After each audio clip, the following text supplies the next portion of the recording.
What's going on, YouTube family? Welcome back to the channel. I'm your host, Kendrick Allen, the real Kendrick Allen.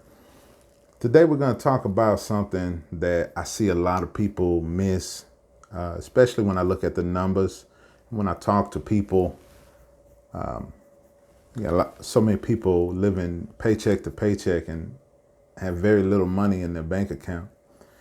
A lot of people are missing the emergency fund or the crisis fund, right? This is actually the first step in managing your money properly, right? On your road to financial independence. Next to budgeting, of course. It all starts with budgeting. Got to get that budget done first. But the emergency fund essentially is this. You keep a month's worth of expenses in your bank account for emergencies or for a crisis, right? It's pretty self-explanatory. So what does that mean? How do we calculate that? Well, first things first, you got to do your budget, right? If you need help with that, as always, hit me up, link in the description, book a session, we'll work it out, doesn't cost you anything, and I'll run through this with you, okay? We keep a month's worth of expenses in the bank as a cushion in the event that something happens in life. And guys, life is going to happen. It's inevitable. You can't stop it. Just like Thanos, inevitable, right? You can't stop life from happening. Flat tires, sickness, maybe injury, right? Anything happens, man. Something can happen. It doesn't even necessarily has to happen to you. Your child can get sick. And maybe you have to take a day off of work and now you miss those hours, right? You get a flat tire on the way to work. You got to get that replaced. Somebody else could hit your car because they're not paying attention.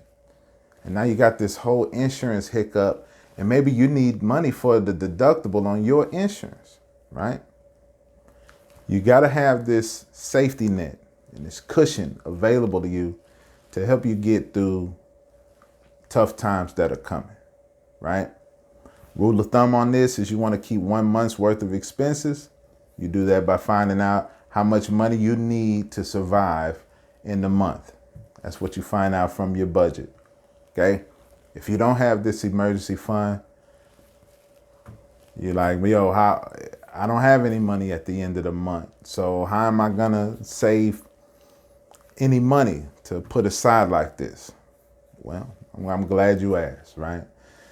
So usually what we do is the first thing we do is we cut expenses, right? And oftentimes, this will usually get you to that goal because for the most part, you'll usually find that you're spending money in places that you don't necessarily have to, okay? So when we usually do this, one of the main things we cut out is eating out. People spend a ridiculous amount of money eating out. And just by doing that, you might be able to save hundreds of dollars just by not eating out, okay?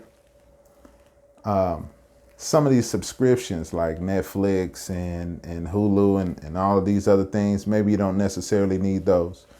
And I've talked a little bit about this before. Maybe you do your own nails for a little while and save that money. Or you get a friend to help you out and do your hair or something like that. You know, No Shave November might be great for a lot of people out here. Save that money from the barber shop, right? Cutting expenses is usually a really good way to help you get to that goal. But it comes with budgeting and it comes with knowing where your money is going. If you don't know where your money is going, you're pretty lost when it comes to how you're going to function out here with your resources, okay? Now, another way to accelerate getting this emergency fund built up is through side hustles, right? It's 24 hours in a day. Most people work 8 to 10 of those hours. There's plenty more hours where you can dedicate to getting some more income, okay? If that's just a couple of hours Ubering, 2 to 4 hours a day, Ubering, Uber Eats, DoorDash, all that stuff.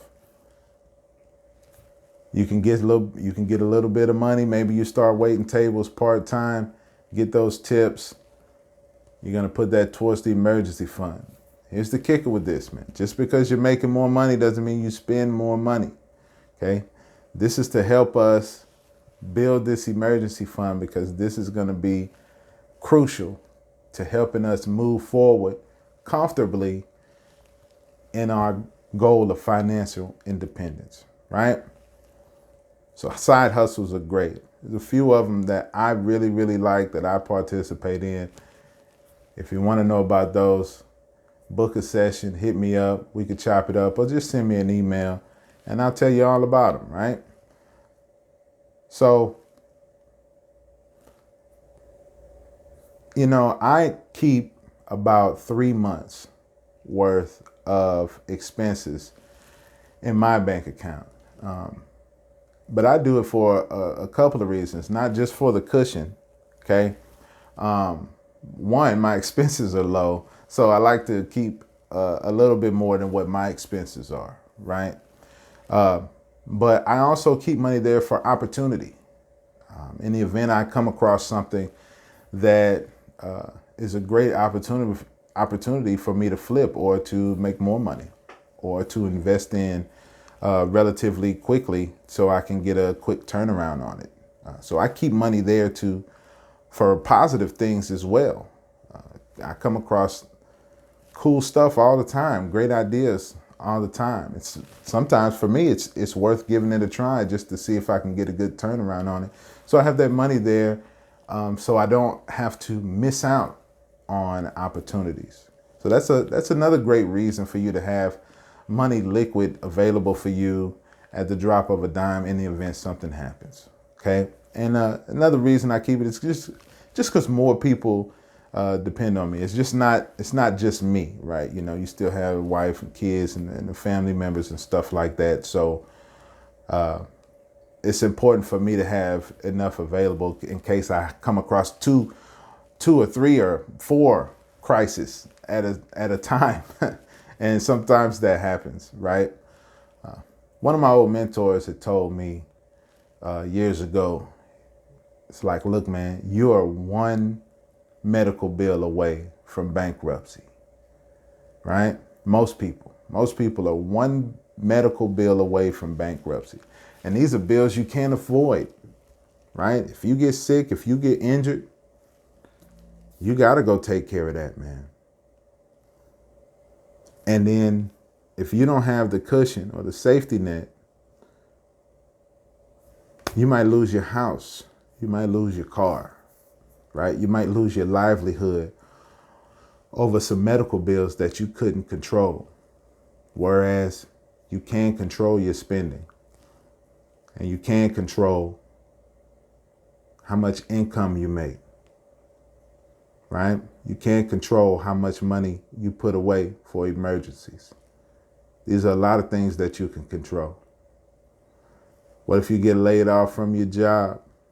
Job shut down, man.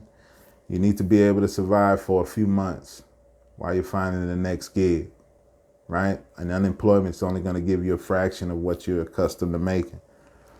So these are things you have to think about in order to stay out of crisis mode, right? We don't want to be in that quadrant. We want to plan for this stuff, right? Hope for the best, plan for the worst, right? I don't know where I heard that from, but I feel like that fits in this situation, right? So always be prepared, okay? This is the most important thing next to budgeting, right? This is before paying off your debt. This is before anything. You got to have this safety net, okay? And this is a big part of paying yourself first, okay? So as always, if you like the channel, hit the like button, hit subscribe, hit that notification bell. We're dropping a video every week. And share this with somebody who may be going through something, or maybe that guy who keeps asking you to borrow money. Teach him how to borrow money from himself by getting himself a little crisis fund, and he ain't got to keep hitting you up. And if he is asking you to borrow money, start charging these people interest, man. If you're going to be the bank, be the bank. Start charging these people interest, 25%, 50%. They borrow 100, tell them they owe you 150. Write it on a contract. Come on, man. We get this money. What are you doing? What are you doing out here? Stop giving your money away to people. Stop giving away access to your money and you're not making money yourself. What are you doing out here, guys? Come on. So, like, subscribe, all that jazz. Hit me up if you need help with your budgeting. I'm going to catch y'all next time.